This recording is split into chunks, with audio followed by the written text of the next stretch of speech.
So I have been part of this ministry since I discovered it back in, I actually wrote down here 2011, and I think that's when I probably might have first found an article that Paul had written on some long web search that I had done. One link led to I was trying to figure out some things that were trying to figure out what the things that I seen happening in my old church. And one link led to another, led to another, led to another, and I eventually stumbled on Paul's blog. And I think that was in 2011, but I actually didn't really make contact with Paul until August 2012. And it was right after you guys had finished your tank conference that year, because I remember you gave me the DVDs of the conference to look at. So 2012, so this is 12, this is so 8 years, so this is actually my 9th year being associated in some way or another with Tank. So during that time I've become aware of just how much there is a parallel between what is happening in the institutional church and the events that we see happening in the realm of politics. And back then, 2011, 2012, even earlier than that, I somehow felt that there was some relationship between the two, but I have since, in that time, come to learn that they are exactly the same thing. As part of my initiation into the Tank family, I became familiar with philosophy, with John Immel being part of this team. That's unavoidable. And 5 philosophical disciplines, and I have John to thank for that. Okay, and these philosophical disciplines are, okay, just as a way of review, because we just heard about this already today: metaphysics, epistemology, ethics, politics, and as part of politics, I'm going to throw religion in there, because that's where religion comes into play. Religion is actually the flip side of the same coin of politics. And then aesthetics, which is art. Now, while each of these areas are individual studies, each in and of themselves, each of them draws upon the assumptions of the previous one, which is why I have them presented here in this hierarchy. Okay. So, a metaphysical premise or assumption leads to an epistemological conclusion. And then an epistemological conclusion and that epistemological conclusion then becomes an assumption that leads to an ethical conclusion, and so on, and so on, and so on. Okay. Over the years, all of us here at Tank have spoken at length on the particulars of each of these disciplines in some way or another, and how these philosophical disciplines always lead to the same conclusion. They always lead to the same behaviors. To quote the Gospel of John Immel, chapter 3, verse 3, "When you see masses of people taking the same destructive behavior, find the assumption and you will find the cause. You will find why people are behaving the way they are behaving." There are a myriad of philosophies in the world today, in every shape, size, flavor, but when it comes right down to it, they are all variations on the same theme.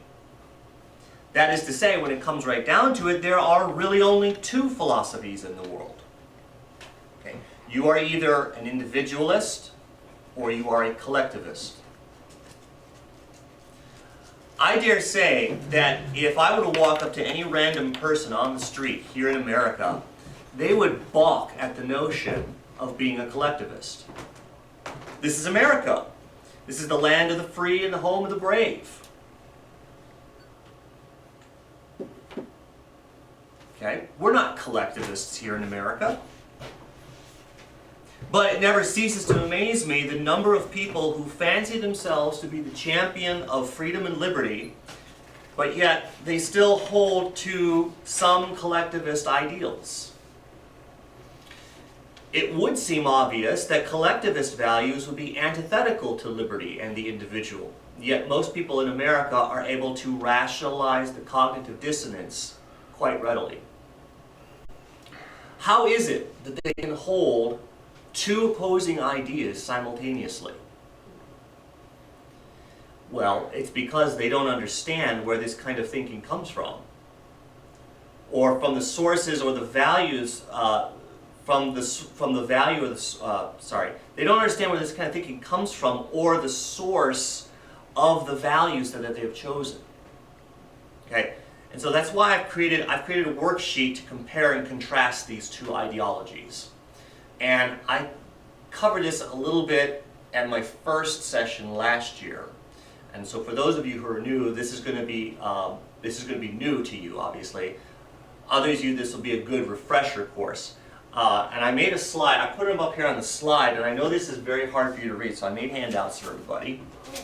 So please feel free to just, so take one, pass them around. When Susan comes back, you can make sure she gets one. For those of you who are watching online, I'll make sure that these slides are available afterwards, so you'll be able to follow along afterwards, or you'll have that resource available to you. So here they are. I'm going to go over these quickly. I'm not going to spend a lot of time on these because I want to get to the thing that I really want to cover.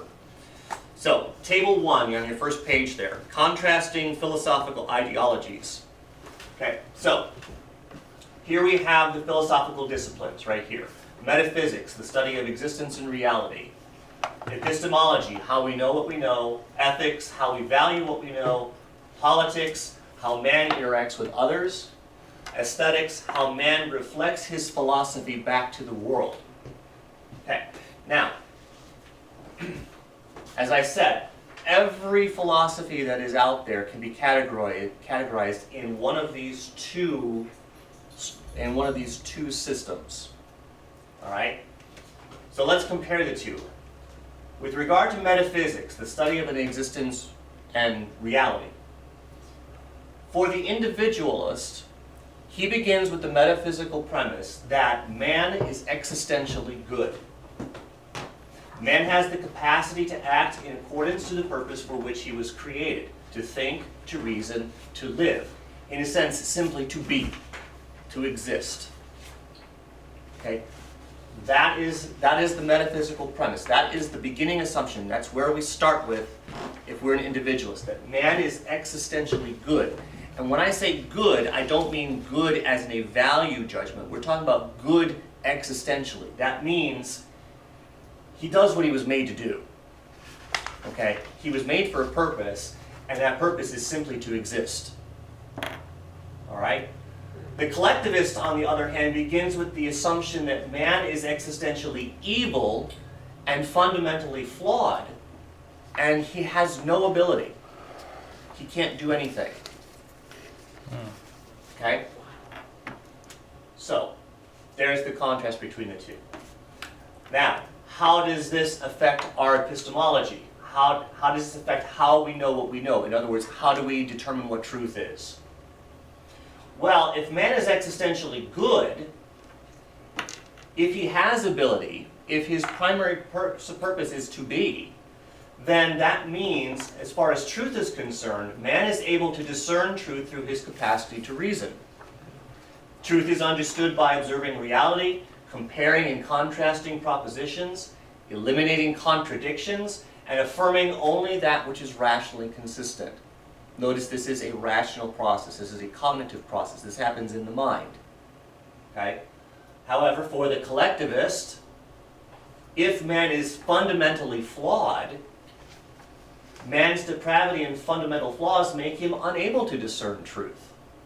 Truth, therefore, must be dictated to him from some authority of some kind. Authority, ruling class, religious figure, despot, tyrant, etc. Okay?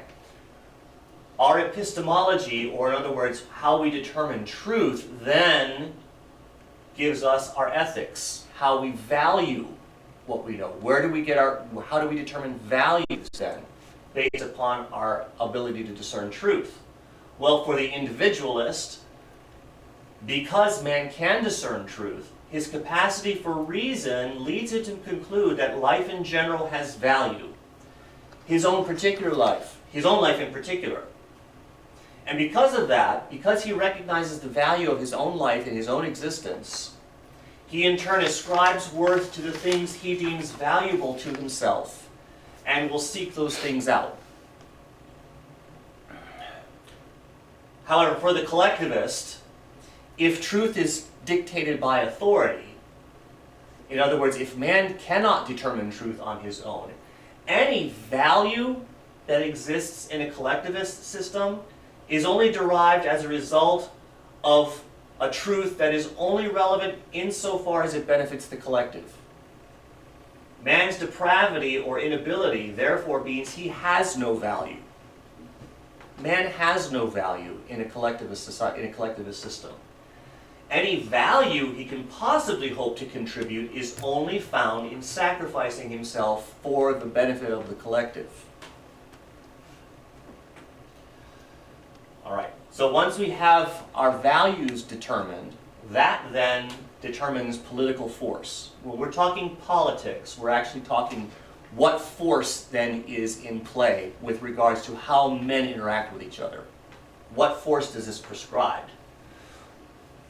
Well, the individualist assumption here is man's ethical assumption regarding the value of life leads him to conclude that the same is true for others. If my life is valuable, that means every other person as an individual, their life is valuable. He will therefore seek to attain the things he values by engaging in a mutual exchange of value with others in a manner that does not violate others in their quest to sustain their own lives. Okay, and we think back to the talk that John gave earlier this afternoon on capitalism, right? And the moral argument for capitalism. Okay?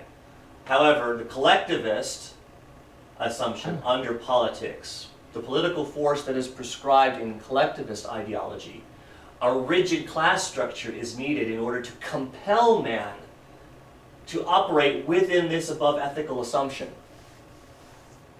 Okay? An authority is needed to use force against man when necessary, lest he make the mistake of assuming that he can do anything for himself outside of the collective, or that anything he does for himself is of any value to himself or another. If you are going to operate, you cannot operate outside the collective. And if you do, you must be compelled to stay within that collective. And then, with regard to aesthetics, how man takes all of this, and then what do our artistic expressions, how does that reveal itself in our artistic expressions? If aesthetics is how man uses art to reflect those ideas back to the world, for the individualist, man's artistic and cultural expressions represent tributes to life itself. Man's marvelous design and human achievement, man's capacity to solve problems. It reflects the relationship between man and his creator. But for the collectivist, what kind of artistic expressions do we see under collectivism? Cultural expressions represent a tribute to the collective and some notion of utopian prestige. They speak to what the collective values. Okay. So in summary, one's assumptions about man and the individual determines one's interpersonal relations with other individuals. In other words, conservatives or individualists in general believe in the individual ability.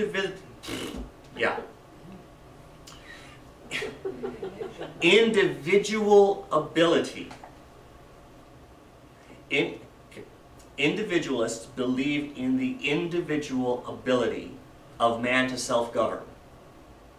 Okay, so what's the political force? Self-government. In other words, man is perfectly capable of interacting with others without any force whatsoever. Okay?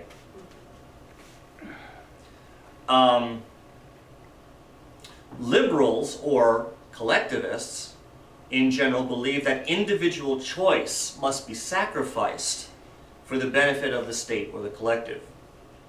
It should also be noted that while many Christians would claim to be conservative or even libertarian, politically, such a belief is rationally inconsistent with the religious idea of total depravity.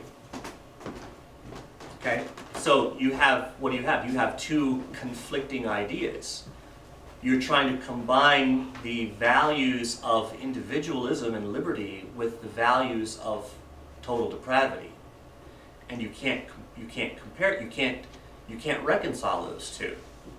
Therefore, the ideal of total depravity is incompatible with the idea of man having value. If man is depraved, he has no value. So how can you possibly accept the notion that man is valuable? It should also be obvious that there is no philosophical difference between politics and religion. Both are the result of a philosophical progression of thought, and we'll see how that happens here in just a bit. So this table is helpful in helping us to see the differences between these two ideologies. We could also call these two different worldviews. Church loves to use that term worldview. What they really mean is reality. How you see the world depends upon your perception of reality. Church would say that there is a secular worldview and a religious or biblical worldview. And the reason they make that distinction is because church orthodoxy states that anything that is secular is evil, while anything biblical or religious or spiritual is good. And this would be consistent with Plato's philosophy that flesh or anything physical is evil. So a secular worldview would be evil because it comes from the realm of the flesh, which is evil because it's physical. So we have this, okay, in summary, okay? Secular, physical equals physical realm, equals flesh, equals bad. Okay, bad. Biblical, on the other hand, is from the spiritual realm, and that's where we get truth, and that is good. Okay, so this is how religion makes this distinction.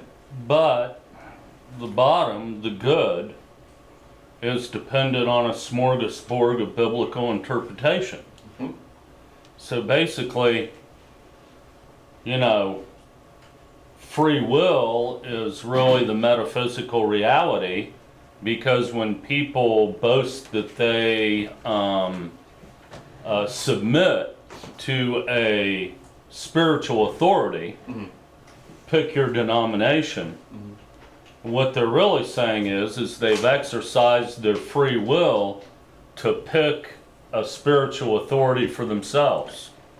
Right. Hence, you can argue till the cows come home that Methodist is true and, I don't know, pick one, Lutheran, false, Mm-hmm. but it really boils down to a matter of opinions between how that person interprets truth.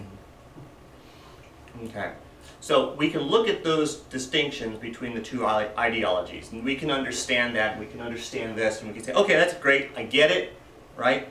But what does that mean for me? Okay, lots of people understand things on a conceptual level quite easily, but often it's a big, so what? Okay, who cares?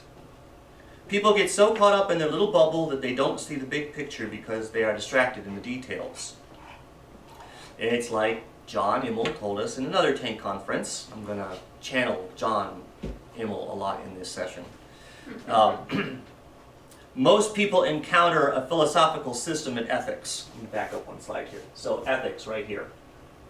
Remember, ethics is where we get our values. Okay? Most people encounter their philosophical system, and everyone has a philosophy. Whether they realize it or not, everyone has a philosophy. Okay? But usually they get stuck in ethics. Okay? Because of that, they approach ethics like it's some big basket of ideas. Okay? I like to think of it like an ethical smorgasbord.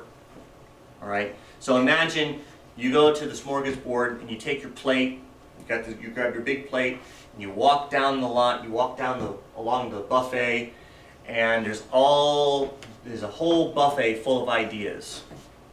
And you grab a big plate and you say, oh, I like that, I'll have some of this, and I'll have some of that, and ooh, I like that idea, let me do that, ooh, yes, oh, I like that one too, let me grab that. And so they walk through life and they have this great big plate of ideas, but they have no idea how to integrate those ideas with reality. And so what happens is, one of two things will happen. They'll either grab two ideas that contradict each other, but they like them both. But when I pull them out both together, they don't fit. Okay? Or the other thing that happens is they'll encounter another person who happens to challenge one of those ideas. And they challenge something that's valuable to them. And they can't understand why you would possibly object to it. To them, it's a good idea. It's something they value. So values is good. And the reason is they are stuck in ethics. And then what happens is they confuse ethics for morals. Now remember in the earlier session, in the earlier sessions, I talked about the source of morality. Okay? I like to make the distinction between ethics and morals, and I'll explain why in just a minute here. But when you object to somebody's ethical value, they assume you are making a judgment about morals because they equate the two. Okay, I have this value. It's a good value. Therefore, good equals moral. So if this is something I like, it's moral, why are you objecting to it? Okay? How can it be bad? How can that be a bad thing? Well, what they really mean, what they're really saying is that their ethics fits the particular philosophical framework which based upon certain assumptions. Okay, you follow me? In other words, their ethics that they've chosen fit a particular philosophical framework. Now, I just showed you this chart. You see this chart here, okay? For each of these frameworks results in very different ethical values. Okay. However, in each one of these constructs, okay, okay, the values in each one of these are good for that framework.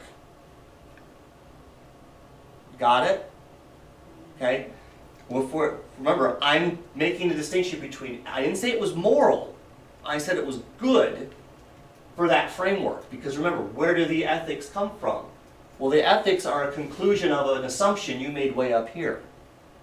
And these assumptions always lead to the same conclusions. All right? So if you have a value that you've chosen, it's good for whatever framework to which it belongs. Okay? You with me on that? Okay. When we get to the next chart, you'll see why this is true. Okay. But this does not mean that the value is moral. And the problem is that there are millions of people who organize their lives like this, camped out under ethics, and they've never taken the time to evaluate the assumptions behind their values. Even more frightening, they've never stopped to consider where those values will take them. Because remember, it doesn't stop here. These values are the assumptions that in themselves lead to conclusions. So whatever you value is always going to result in a certain type of outcome or behavior. Okay? We haven't even gotten to politics yet, and ethics is what prescribes our politics. Okay? Your values or your ethics are going to have consequences. So I've prefaced this enough. Let's go on to the next table. go to table 2, and we'll look at the philosophical progression of thought for individualists, and we'll see how this works itself out practically. Okay? It's one thing to talk about it, but it's another thing to see how it works out practically. And my examples that I gave here, I originally made this with regards to how it works out in the religious realm. All right, but we'll also look and consider some examples of how this works itself out in the secular realm as well.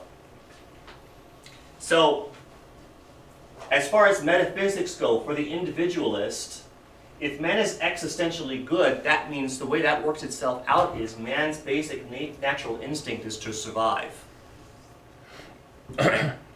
This is what he was created for. And as a result, every person in the world has this instinct for survival. Much of this has to do with our physical senses. Our body needs food and water, so we feel hungry or thirsty. We feel cold, so we need warm, and vice versa. We sense pain, so we know something is wrong. We see light, and we know it's time to be awake. We see dark, and know it's time to sleep, or because we feel tired. We see a threat, and our body responds with a fight or flight reflex. We see an attractive person, and we have a desire for companionship as well as a means to procreate. We were made to do this. Okay, we were made to survive and to thrive. And also, as John mentioned in his previous session, okay, man comes into this world with nothing. Okay, so everything, if he wants to survive in this world, he has to take action. Okay? So, this is how this works out. We understand that man has this desire to try to survive and to take action to do so. All right. With regard to knowing truth, what we discover is that God's primary method of communicating truth to man is through reason and not authority.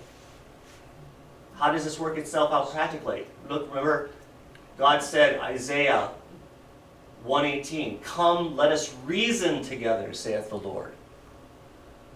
Remember the noble Bereans in the book of Acts? Paul says to the Thessalonians, he says, test all things. That means think about it, reason, test it. You know, ultimately you are the arbiter of what is true. And you use your mental faculties to do those things. Okay? If that's the case, what this means is the Bible is a philosophical book and not a theological one. Let me say that again. I said this yesterday in session 2. The Bible is a philosophical book, not a theological book. The Bible makes assertions. The Bible lays out actions and consequences. But ultimately the decision is left to man. You hear that? Ultimately the decision is left to man. Deuteronomy chapter 30, we read the line where Moses is bringing instructions from God to the Israelites, and he said, "See, I have laid before you life and death, blessing and evil." And then Moses, what does he say? Choose life. God wants us to choose life. And he's showed us what are our choices. You have the choice between good and evil, life and death, blessing and cursing. God wants us to choose life. He doesn't compel us. He says, look, here it is. I've showed you, decide if what I said is true or not, and then you make the choice. But please choose life. Okay? And man, being a rational being made in the image of God, considers this, and he decides whether this is true or not. Man has the ability to do this, and this is how God deals with man on an epistemological level. Okay. Here's where we get to ethics. All right? If man values life, if he values himself, and he is able to determine truth on his own, okay? If his life is valuable, what's he going to value? Man works to produce food, shelter, and clothing. And man recognizes those things have value because they're not necessary to survive, but it is also a function of his labor. It's a product of himself. It's a representation of himself. And this is vital here. This is where we get ambition. This is where we get fulfillment. This is the essence of life itself. For man to be able to invest of himself, to put his mind to work, and to produce, and then have something to show for it. Man can point to something that he did, and he says, I did that. I built that. Okay? Not like Obama who says, you didn't build that. No, I did build that. Okay? I made that. And that's a premier example of political collectivism, i.e., you couldn't have built that without the government. You didn't build that. Or you couldn't have built that without the input from everybody else. Right. You know, you don't do anything apart from the collective. Okay? Anytime you can point to something and you say, I did that, what you're really saying is, that's me. Okay, that's me. And I may be jumping ahead by saying this, but I want to say it here, but this is why collectivism and sacrifice is evil. Because it destroys man. When you take something man has produced without an exchange of value, when you confiscate it or steal it or tax it, you are in essence taking man himself. Okay? And then what about political force? Well, if man has this ability and man knows value, man doesn't need anybody to force him to do anything. He'll search out other individuals and enter into trade and exchanges of value, all on his own. Okay? Man trades his production for the production of others, or trades his labor in exchange for wages in order to purchase what others produce. And here's the other thing. Some men will be better at producing certain things than others. Okay? No one individual can make everything. It's not possible. The biblical practicality of this is love your neighbor as yourself. Thou shalt not steal, thou shalt not murder, thou shalt not covet, thou shalt not commit adultery, so forth and so on. Okay? The point I want to make here is that politics is about force. What political force is used in the interaction between men in the individualist system?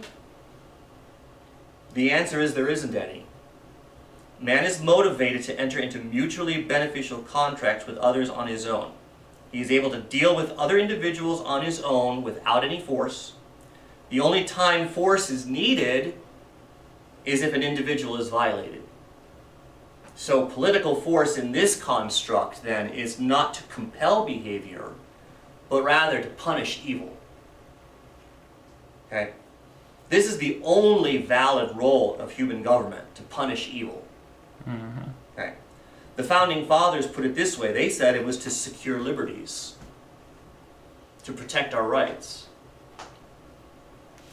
And then, I don't think I've talked much about this particular discipline regarding art, but if aesthetics under individualism is a tribute to life, or it reflects the relationship between man and his creator. Think of Michelangelo's painting on the Sistine Chapel, the creation of Adam, just as one example. And what that means. When we look at that and we see that, we see man in all his glory. I'll say it, in his glory, but as the epitome of God, as the ultimate of God's creation. Okay? Art that reflects beauty, form, and order as opposed to death and chaos. Engineering marvels that are not only functional but aesthetically pleasing. Look around at all the things that man has produced and the achievements he has accomplished, and in each of them you can see humanity. Bridges, dams, skyscrapers, whatever. Each is a testament to the creative spark and ingenuity of man, not just in functionality, but in being able to create something that works and is aesthetically pleasing. I mean, why make a bridge when you can make the Golden Gate Bridge? Why make a building when you can make the Sears Tower? These things tell us all that we can look at that, something like that, and this tells us everything we need to know about man. Now let's do the same thing with collectivism. What are the practical outworkings of the collectivist ideology? And again, I originally had made this slide within the context of religious parallels, okay, how these assumptions work themselves out in the church. But with regard to metaphysics, if man is existentially evil and fundamentally flawed, we get doctrines like total depravity and original sin. Practically every religious metaphysical assumption, including Protestant ones, has been taken directly from ancient pagan philosophies.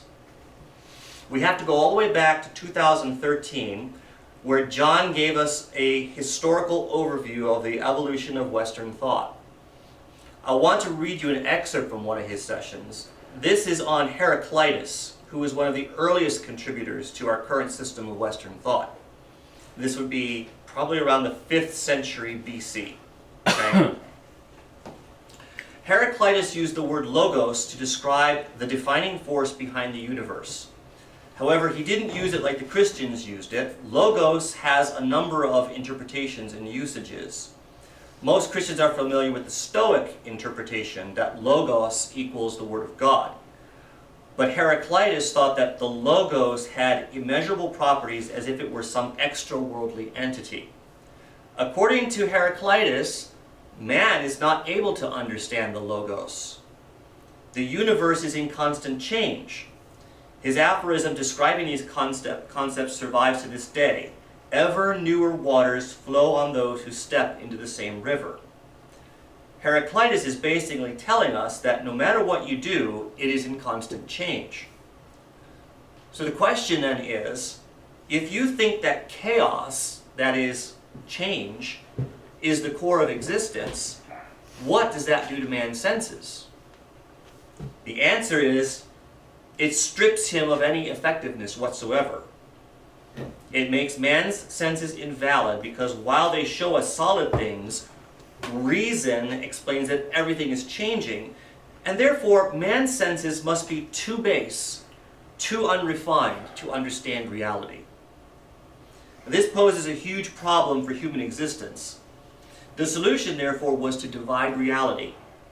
Because we also know that things can't always change, this is the source of the two realms philosophy.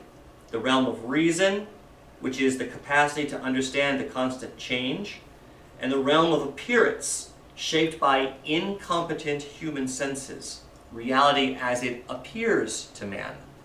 Anytime you hear someone talking about dividing reality somehow, they are utilizing a Heraclitean philosophy. Okay? So that was something that John had said back in 2013. So as early as the 5th century BC, we have the beginnings of the metaphysical assumption of human depravity. That man, because he is physical, he is fundamentally flawed in some way. This is nothing new. The church wants us to believe that total depravity is a biblical doctrine. It's not. It's a secular one. They just appropriated it and hung Bible verses on it. You remember when I talked about eisegesis? Okay?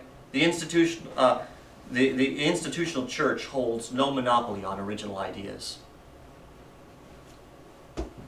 With regard to the epistemology, this is where the philosopher kings come into play. In the collectivist construct, there are only a select few, who are enlightened enough about real truth. And because of that enlightenment, only they are qualified to bring truth to the incompetent masses. So I have some religious sources listed here on this chart that you can see. So this works itself out as religious authority, orthodoxy, confessions, creeds, catechisms, doctrinal statements. These are all sources of truth, supposedly. Traditions of men. The Bible. Well, if the Bible, why not the Quran? Seminaries, popes, pastors, elders, Buddha, Shiva, Muhammad, whoever. Okay? These are the philosopher kings. These are the sources of truth. Okay? Anybody remember this guy? Do you know who this is? It's Baghdad Bob. This is Baghdad Bob. You remember Baghdad Bob Remember. from 2003? Baghdad Bob would be the 90s, early 90s, first Iraq War. I thought it was the second one in 2003.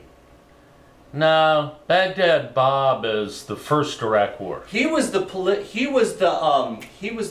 press Yeah, propaganda guy that Saddam Right. Hussein sent out to talk to the media. right.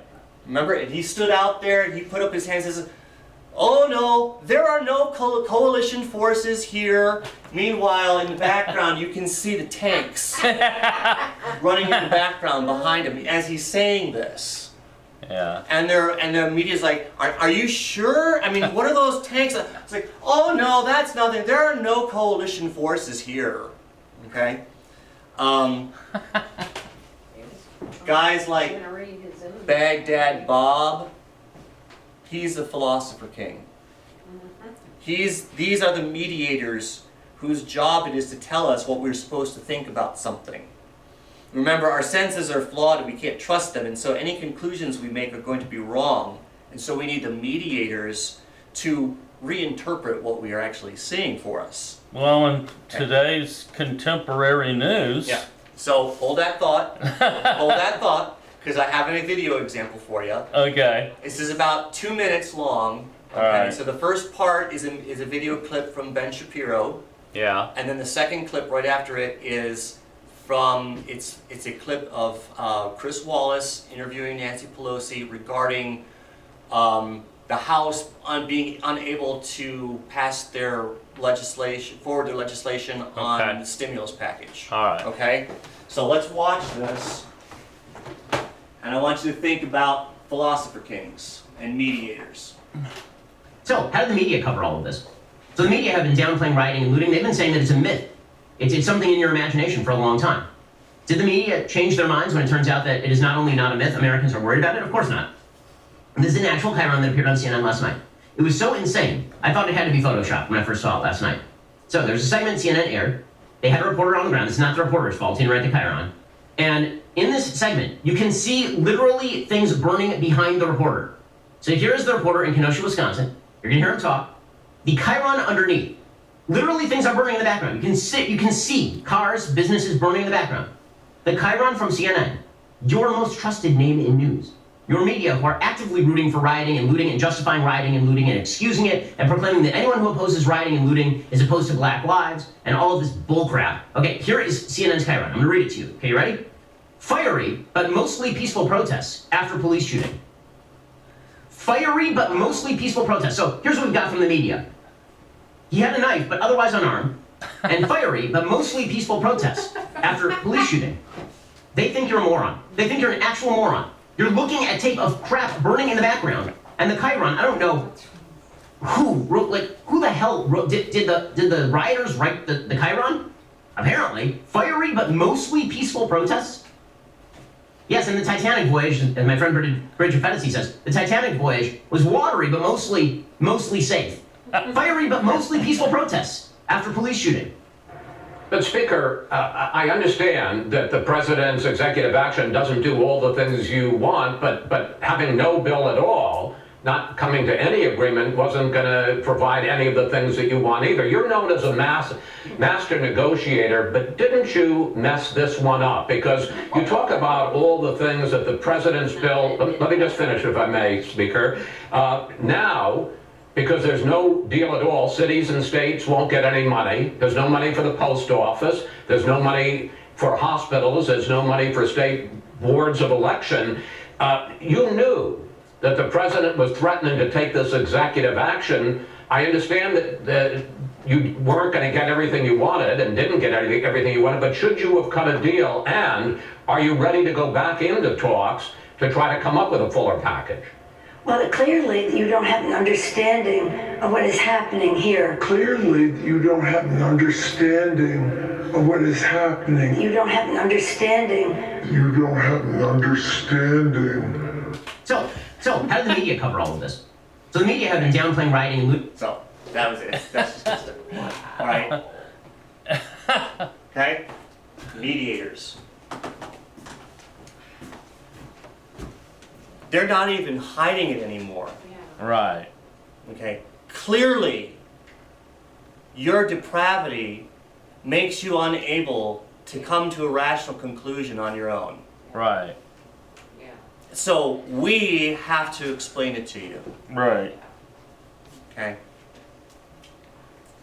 We have to explain it to you. And if you've ever been in a new Calvinist church and gone before an elders board and you plead your case, and their way of doing the same thing is they'll listen to you. They'll listen to you and won't respond. They just won't respond. Okay? And I couldn't figure that out for the, well, you know, why aren't they saying anything? Why don't they have a response to what I'm saying? You're being summarily dismissed is not being able to understand reality. Okay? So, you know, why would we even dialogue with somebody who doesn't even understand reality? In fact, an elder said that to me. Okay? You know, we're not going to dialogue with you because of you're in the depths of evil and blind. Okay? You know, so same thing. Yeah.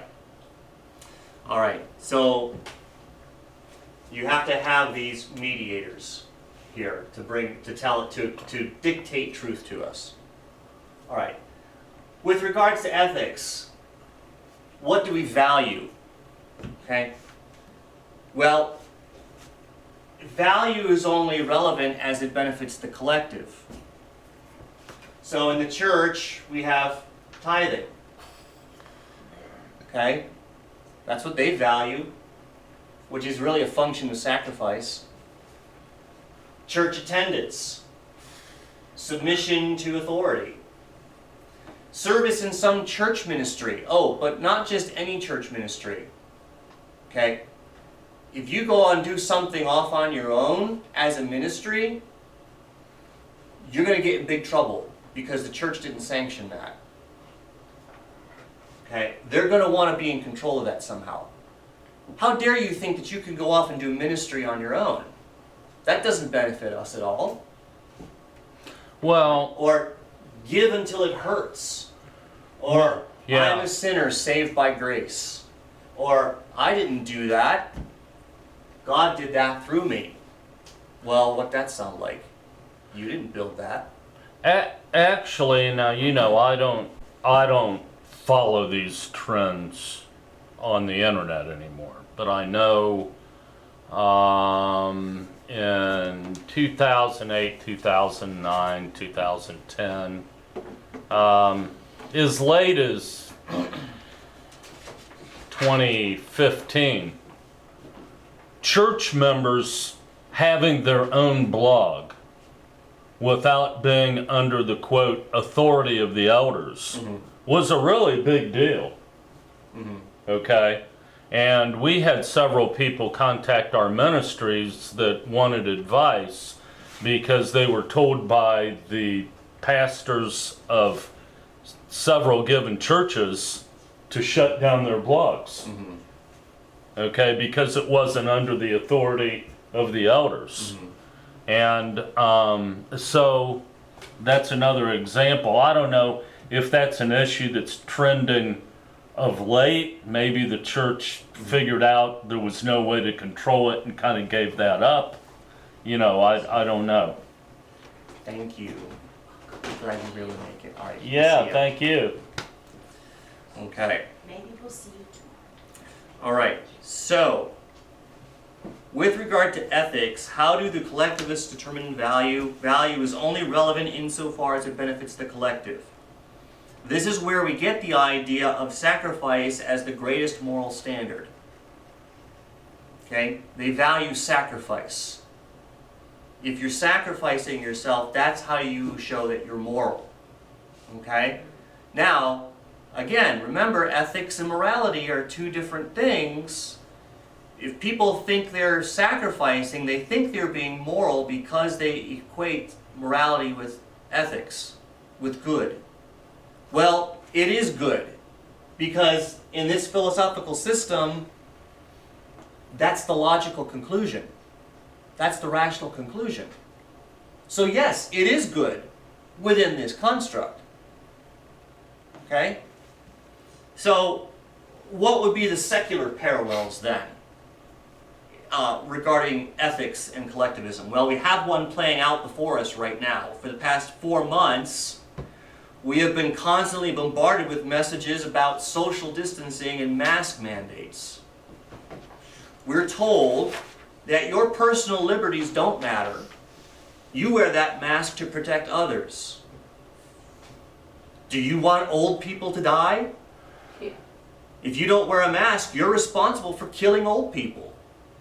I've been told that. Or every time I turn on the television to watch prime time, you know, if I'm trying to watch Jeopardy, Walmart commercial comes on. We're all in this together. Target commercial comes on. We're all in this together. Okay? You are selfish to talk about your rights. And then there is all the Black Lives Matter and Antifa protests going on, talking about white privilege and reparations. This is all designed to make you feel guilty for being who you are. One of the pillars in that web of tyranny that John showed us is universal guilt. Well, if you can make someone feel guilty for being an individual and demanding his rights and demanding his own existence, you can very easily get him to sacrifice himself. I like to quote John because he has so many quotable lines, but here's another one. Man will gladly sacrifice himself trying to be moral. All you have to do is hand him the knife. And here again is why I make the distinction between ethics and morality. The notion of sacrifice is perfectly ethical within this construct, because it is the rational conclusion of the metaphysical assumption. This is why people cannot understand why you object to what they value. If someone values sacrifice, it is because they have accepted the premise that it is good.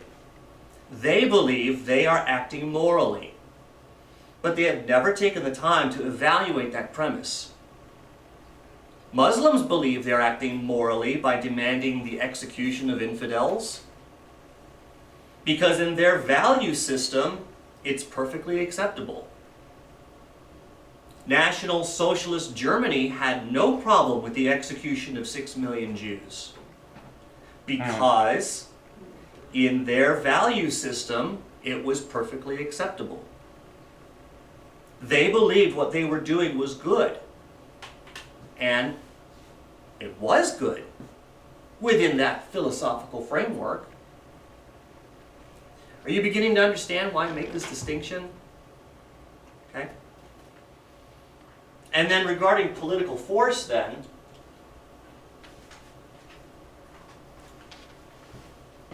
in the church, obey your elders. Submit to the accepted church orthodoxy. Accept the pastor's teaching without question. Support every church ministry financially or otherwise. Church discipline.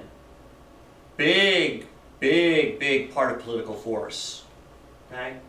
Excommunication, church membership covenants. In many states, if you sign a membership covenant, if you violate that covenant, you can be taken to court.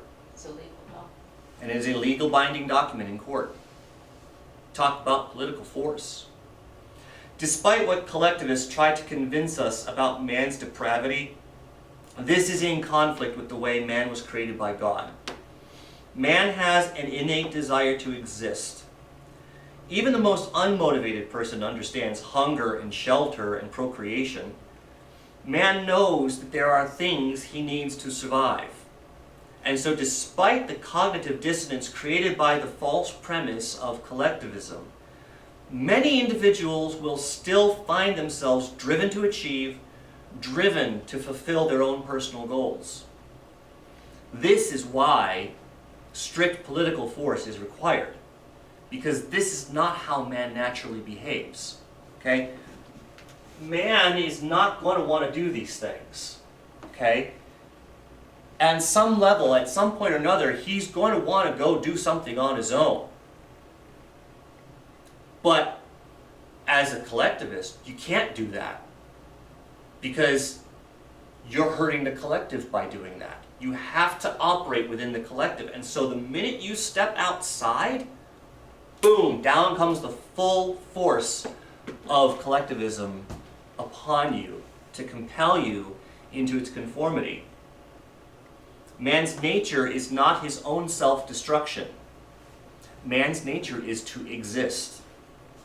So if he will not sacrifice himself to the collective willingly, then he must be compelled to do so. And again, how are we seeing this played out currently? Mask mandates, forced business closings, travel restrictions, quarantines, talk of mandatory vaccines, cashless societies, contact tracing, and it's all being couched in terms of collective good.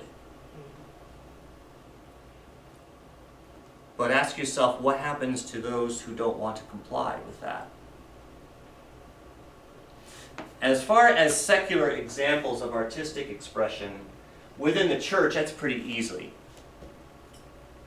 Look at cathedrals. Look at all those cathedrals. When were most of those, what time frame were most of those cathedrals built, Susan? Usually during the Renaissance and Baroque periods. Right, but a lot of them were made earlier than that during the Dark Ages, Right. weren't they? Some of the older ones, yeah. Okay.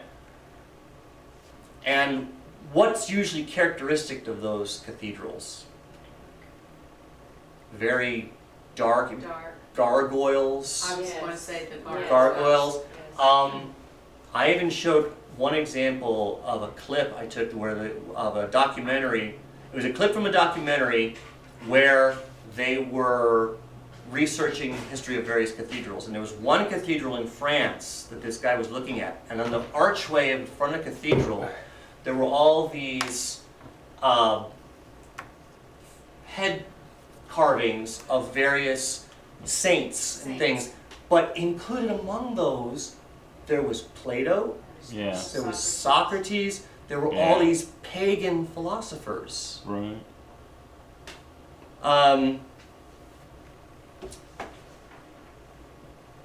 Well, many of the church The- fathers, especially Plato, Jerome, who was way up there, Mhm. and felt that Plato was a believer, Mhm. Yeah. and so But in a more modern context, worship centers and building projects, what does it speak to? Some sort of utopian prestige. It's not Right. about, what'd you say, with regard to how has the church always measured its success? Infrastructure. Infrastructure, Numbers of and people. buildings, numbers of people and buildings. Yeah, I could never get past that as a pastor. You tried and tried and tried to get past Right. the churches evaluating themselves based on building projects, but it was a fool's errand. You know, invariably, they're gonna judge themselves on infrastructure. Why? Because infrastructure speaks to authority. So if these cultural expressions speak to what the collective values most, have you ever stopped to consider why every church has a cross? Why the cross is so prominent? a symbol of torture, sacrifice, and suffering. Well, and even the Catholic Church, that they even have Christ still on the cross. Yes. Yeah, and we're not saying we got a problem with the cross per se, but we are saying that they've chosen half of the gospel in order to make a metaphysical point. The cross is like, of course, emphasized like crazy, but the cross is half of the gospel. The other half of the gospel is the new birth. You know, the Spirit. I mean, you know, I think Pentecostals probably overemphasized the dove, you know, but that is the other half of the gospel, right? The cross is only half the gospel. It's the death part. Okay, there's also a resurrection. Without the resurrection part, there is no salvation. Salvation is only half done. As far as secular examples go, normally I would suggest looking at collectivist artistic contributions. Modern art would be a good example. If you look at what passes for art these days, and not just these days, but look, in the past 40, 50 years, look at what passes for art. In most cases, it is without form, it is void of substance, it is meaningless. Okay, well, remember Heraclitus? Okay, reality is in constant change, which means chaos, okay, which means it cannot be understood. Okay, so if your metaphysical primary is chaos, your cultural expressions are a representation of chaos and disorder. Right. And you want to talk about chaos and disorder in cultural expressions, again, look at what's happening in cities all around our country. Riots, looting, vandalism, tearing down statues, tearing down artistic expressions that conflict with a particular view of reality. I have an example from the Bible I want to share with you just to illustrate the place to which this line of reasoning always leads. We have secular examples all around us, and in the past we've discussed sacrifice and how that plays itself out in the contemporary church. But to illustrate to you that there is nothing new under the sun, please consider this example. Now this is from the account in John chapter 11 where Jesus raises Lazarus from the dead. And we're going to pick it up after Lazarus comes out of the tomb. And we're going to start in verse 45. John chapter 11, beginning in verse 45. Then many of the Jews which came to Mary had seen the things which Jesus did, believed on him. But some of them went their way to the Pharisees and told them what things that Jesus had done. Then gathered the chief priests and the Pharisees a council and said, "What do we? For this man doeth many miracles. If we let him thus alone, all men will believe on him, and the Romans shall come and take away both our place and our nation." And one of them, named Caiaphas, being the high priest that same year, said unto them, "Ye know nothing at all, nor consider that it is expedient for us that one man should die for the people, that the whole nation perish not." One man should die for the people, that the whole nation perish not. One person, one individual must sacrifice himself for the collective, for the benefit of the collective. Then from that day forth they took counsel together for to put him to death. I leave you with that thought.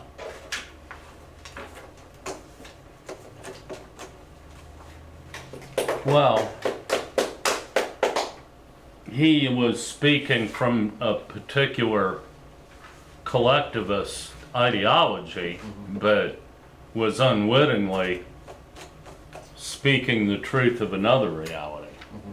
You know, pretty ironic, really. So,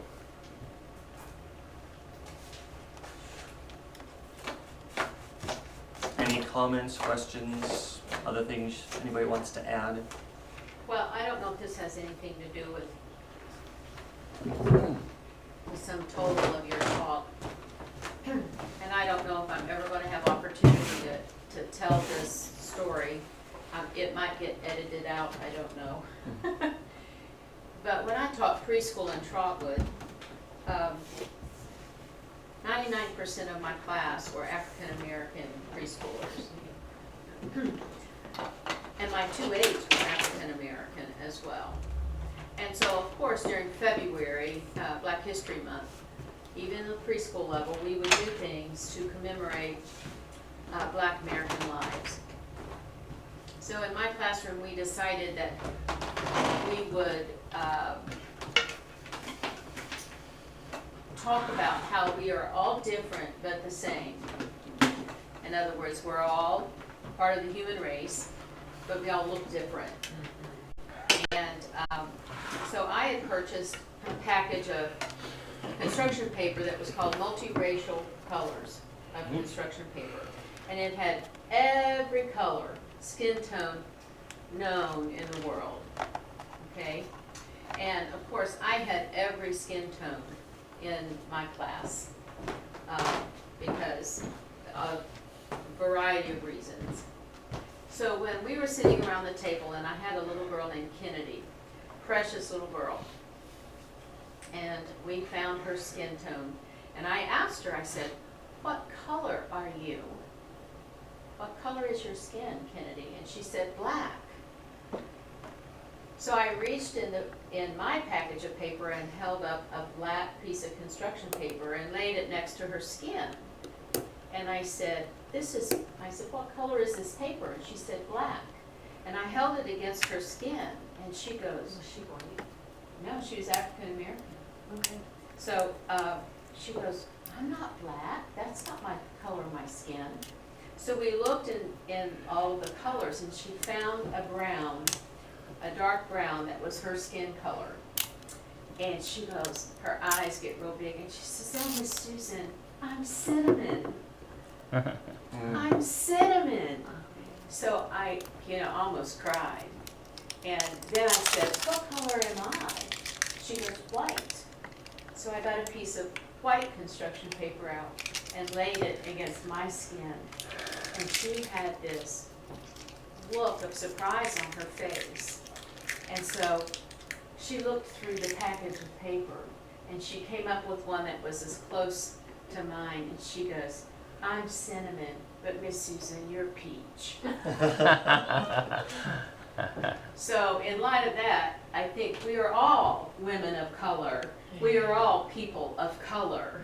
Yes. And when I hear these politicians stand up and say, so-and-so is a woman of color or a person of color, and I want to scream and say, we're all Of color. we're all Yeah. of color. I'm peach. Yeah. For a political party that prides itself on being inclusive and not making and wanting equality,